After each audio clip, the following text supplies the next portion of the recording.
Usha medical education में आपका स्वागत है। आज का टॉपिक है कंजेनिटल अबनॉर्मलिटी यानी जन्मजात विकृति। जब इंट्रायूटेराइन लाइफ यानी जब गर्भावस्था होती है तो उस टाइम में जो गर्भस्थ शिशु होता है उसके साइज में, शेप में या फॉर्मेशन में कोई डिफेक्ट हो जाता है या फंक्शन करने में कोई डिफेक्ट आ जाता है, स्ट्रक्चर में डिफेक्ट आ जाता है, उसे हम जन्मजात विकृति कहते हैं। क्या कारण हो सकता है जन्मजात विकृति? पहले कारण जान लेते हैं। सबसे पहले होता है एनवायरमेंटल फैक्टर यानी वातावरण में जो भी प्रभाव है। जैसे बच्चे को हाइपोक्सिया हुआ, हाइपोक्सिया क्यों हुआ? क्योंकि इंट्रायूटेराइन लाइफ में यदि कोई भी माँ ऐसी कुछ ड्रग्स ले लेती या कुछ खाना ऐसा उसको एलर्जी करता है, कोई क्रोनिक बीमारी है जिसके कारण प्लेसेंटा के थ्रू जो ऑक्सीजन है बच्चे तक नहीं पहुंच पाती तो हाइपोक्सिया हो जाता है। उससे भी मतलब क्या है, कंजेनिटल अबनॉर्मलिटी हो सकती है। इन्फेक्शन कौन सा? जैसे रूबेला है, साइटोमेगालोवायरस है, एक टॉर्च नाम का टेस्ट होता है, टोक्सोप्लाज्मोडिक अदर्स, रूबेला, साइटोमेगालोवायरस और हर्पेस। इस टाइप के भी इन्फेक्शन हो जाते हैं तो बच्चा प्रभावित होता है जन्मजात विकृति से। माँ बार बार रेडिएशन करवाती है यानी एक्सरे करवाती है, या उसको माँ को उस टाइम कैंसर हो जाता है तो रेडिएशन की मतलब उसको थेरेपी दी जाती है तो भी मतलब उसके बच्चे को ये विकृति हो सकती है। ड्रग्स है, काफी सारी ड्रग्स ऐसी होती है, या स्मोकिंग है, या अल्कोहल है, या निकोटिन्स वगैरह की दवाइयां जो भी लेती है माँ ड्यूरिंग प्रेगनेंसी, तो ये उसके बच्चे पे जन्मजात विकृति पर प्रभाव डालेंगी। दूसरा जेनेटिक फैक्टर में 50% खास तौर पे बच्चे जेनेटिक फैक्टर से पीड़ित होती है जिनमें जन्मजात विकृति होती है, जिसमें सबसे पहला ट्राइजोमी में 3 जो डीएनए की चेन होती है, दो जीन्स के कारण बनती, दो क्रोमोसोम्स के जोड़े होते हैं यहाँ पे। तो क्या हो जाता है, 2 की जगह 3 हो जाए, यानी नॉर्मल 46 है तो 47 बन जाते हैं। जैसे 21 नंबर में है ट्राइजोमी 21 है, उसको डाउन सिंड्रोम कहते हैं। 13 नंबर है और 18 नंबर है, एक पटाऊ सिंड्रोम है और एक एडवर्ड सिंड्रोम है। इस टाइप के सिंड्रोम हो जाते हैं। या ओवा और स्पर्म जो डिफेक्टेड होते हैं तो भी इसमें जन्मजात विकृति होने की संभावना रहती है। अब कौन सी सिस्टम वाइज हम जन्मजात विकृति करते हैं? सबसे पहले मालफॉर्मेशन यानी अबनॉर्मलिटी है सेंट्रल नर्वस सिस्टम की, यानी सीधा ब्रेन और स्पाइनल कॉर्ड की। सबसे पहले हाइड्रोकेफेली, हाइड्रो मींस पानी और केफेली मींस सिर में। कैसे हुआ? जब हमारा सीएसएफ का पाथवे है ब्लॉक हो जाता है, सीएसएफ का पाथवे ब्लॉकेज हो जाता है तो हमारे को बच्चे को क्या हो जाए, ब्लॉकेज होगा तो उसको जो सीएसएफ है वो अकुमुलेट हो जाएगा ब्रेन में। हमारे जो लेटरल वेंट्रिकल से जाता था तो जो बच्चे के सिर का जो लेम्डाइट सूचर पीछे का सूचर है बड़ा विड्थ हो जाएगी, चौड़ा होगा तो हाइड्रोकेफेलस बेबी पैदा। माइक्रोकेफेली, माँ को यदि जिका वायरस से पीड़ित होती है माँ तो उसके जो बच्चे का बिल्कुल सिर्फ नॉर्मल साइज से छोटा हुआ।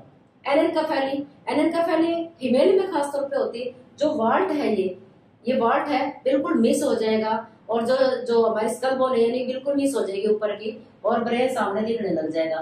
तो ऐसे बच्चे ज्यादा दिन तक जिंदा नहीं रहते, खासतौर पे फीमेल होती है। एनसेफेलोसील, ब्रेन में के जो टिश्यू है वो टिश्यू बाहर की तरफ एक फोड़ा एक ट्यूमर टाइप में बाहर की तरफ निकल जाएंगे और क्या करेंगे, प्रोट्रूड करेंगे, बाहर निकलेंगे, फोड़ा टाइप में बना लेंगे। इसको एनसेफेलोसील बोलते हैं।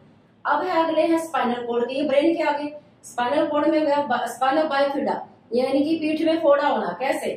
एक तो होता है स्पाइनल ओकाल्टा, ओकाल्टा मींस छुपा हुआ का मतलब क्या है, जब कमर के अंदर गड्ढा सा दिखेगा ऊपर उसके बाल से मिलेंगे तो ओकाल्टा मींस छुपा हुआ, ऐसा फोड़ा अंदर के अंदर होता है।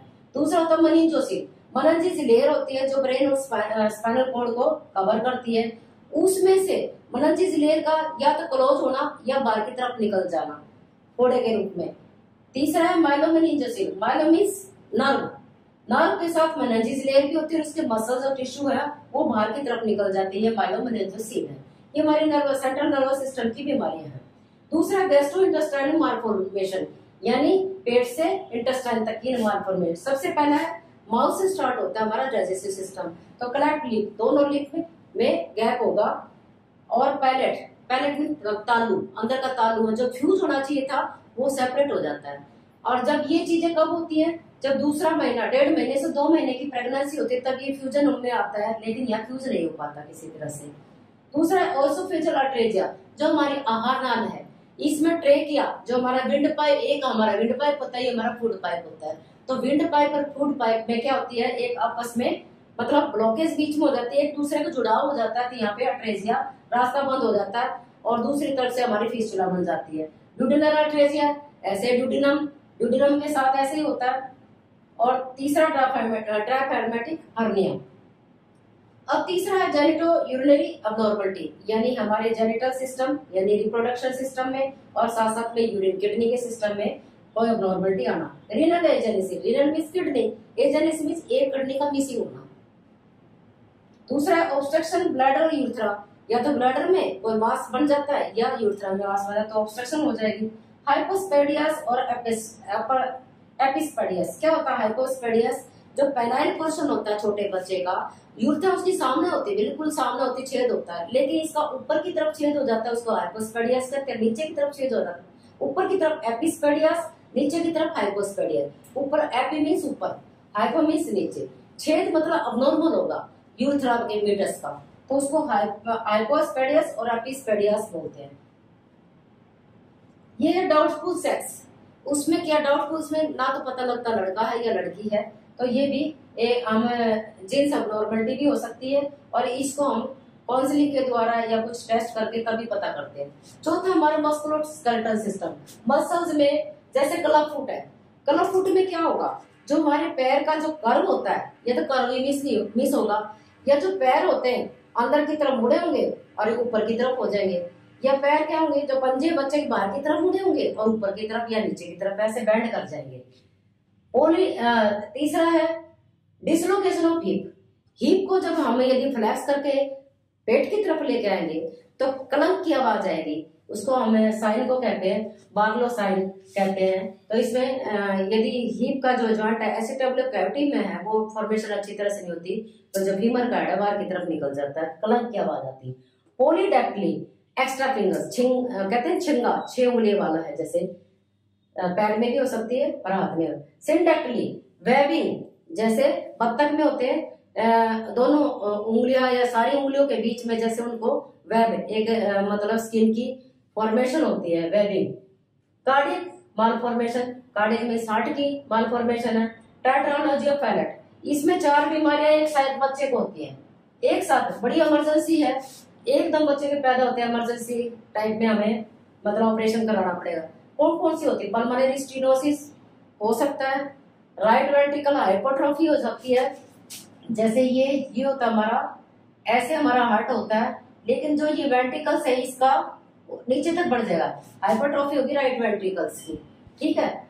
और साथ साथ में जो ओवरराइडिंग आयोटा होगा, आयोटा हमारा किस साइड होता है, लेफ्ट साइड में, लेकिन राइट में हो जाएगा या ऊपर की तरफ हो जाएगा, ये भी हो सकता है। इस टाइप की 4 मालफॉर्मेशन इकट्ठी होती है बच्चे में, जिसको हम टेट्रालॉजिक पैलेट टॉफ बोलते हैं।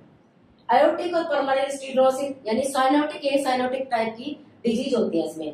एट्रियल और वेंट्रिकुलर सेप्टल डिफेक्ट, एट्रियम में या तो दोनों एट्रियम, राइट और लेफ्ट एट्रियम में, या वेंट्रिकल में सेप्टल डिफेक्ट, सेप्टल में मतलब खुला मिलेगा। अब छठा है क्रोमोसोमल अबनॉर्मलिटी।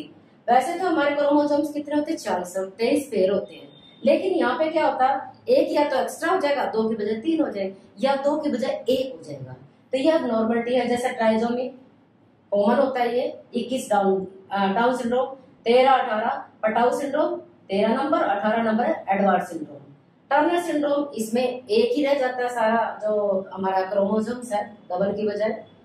अब 7वां है हमारा जेनेटिक डिसऑर्डर, जिसकी भी बड़ी एक डिसऑर्डर है, जिसकी वजह से काफी बीमारियां होती है बच्चे में, जैसे डोमिनेंट जीन्स और रिसेसिव जीन्स। डोमिनेंट क्या है, कितने माँ से प्राप्त किए, कितने फादर से प्राप्त किए, तो डोमिनेंट कितने ज्यादा सुपर माँ से है या फादर से, डोमिनेंट जीन्स होते हैं। इसमें बीमारियां हो जाती है, पॉलीसिस्टिक किडनी हो जाती है, जैसे अकॉन्ड्रोप्लेजिया हो जाता है, पॉलीसिस्टिक किडनी में छोटी छोटी सिस्ट हो जाएगी।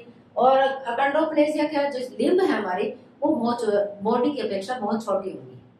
रिसेसिव जीन्स में क्या होगा, इनबोरन मेटाबॉलिक एरर, यानी माता और पिता दोनों में से होंगे और बच्चे को है मेटाबॉलिक मतलब क्या होगी, एरर्स होंगे, प्रॉब्लम होगी। अब हम प्रिवेंशन एंड कंट्रोल कैसे करें यदि कंजेनिटल अबनॉर्मलिटी हो जाती है, तो सबसे पहला है हमें एएनसी के टाइम में फोलिक एसिड 400 मिलीग्राम कम डेली की डेली माँ को देना है, ताकि क्योंकि वो न्यूरल ट्यूब डिफेक्ट को वो रोकती है और डीएनए की चेन बनाने में फोलिक एसिड का काम होता है। 3 महीने लगातार देनी है फर्स्ट ट्राइमेस्टर में, यानी जब से कंसेप्शन में 3 महीने तक। दूसरा है माँ हमेशा फॉलोअप के लिए आएगी। 16 से 20 वीक की प्रेगनेंसी में हमें जांच करानी बेबी वेलबींग के लिए। भाई कोई कंजेंटल अबनॉर्मलिटी तो नहीं है। यदि 16 से 20 वीक में हमें पता लग जाता है तो हम एएनसी विजिट के दौरान इसको डिटेक्ट कर सकते हैं। फिर माँ का न्यूट्रिशन डाइट देना बहुत जरूरी है। माँ यदि स्ट्रेस में है तो स्ट्रेस में भी बहुत सारी बीमारियां होती है, जैसे कैचिकोलिन एक स्ट्रेस का सब्सटेंस होता है। यदि वो बढ़ जाता है तो यूट्राइन जो ब्लड फ्लो है वो कम हो जाएगा और बच्चे को ऑक्सीजन की कमी हो जाएगी तो हाइपोक्सिया हो जाएगा। हाइपोक्सिया होने से काफी सारी जन्मजात विकृति होती है।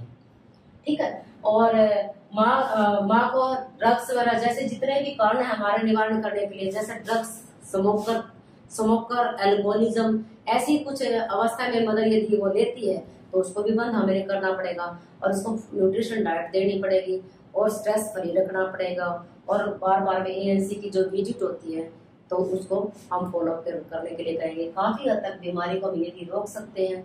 यदि हाई रिस्क की मदर है तो हॉस्पिटल में डिलीवरी है, जैसे इंस्टीट्यूशनल डिलीवरी करवानी पड़ेगी ताकि जहाँ बच्चे की कोई प्रॉब्लम ना आ सके। और बीच बीच में अल्ट्रासोनोग्राफी हमें करवानी पड़ेगी यदि ऐसा कुछ लगता है। जैसे कई बार पोलियोहाइड्रोमिनास हो जाता है, यानी अमनोटिक फ्लूइड का कम होना नॉर्मल से या ज्यादा होना, ये भी मतलब काफी कंजेंटल अबनॉर्मलिटी की तरफ इशारा करती है। हमें इनका ध्यान रखना पड़ेगा। एएनसी विजिट में आईरिसी पेशेंट को हमें बार मतलब एक साइड रजिस्टर करके उन पे स्पेशल केयर की जरूरत पड़ेगी और हमें ये ध्यान रखना बहुत जरूरी है। यदि आपको ये चैनल अच्छा लगा है तो कृपया सब्सक्राइब कीजिए, लाइक कीजिए और बेल आइकन को दबाएं ताकि अगली जो भी नोटिफिकेशन आपको तुरंत प्रभाव से मिल सके। धन्यवाद।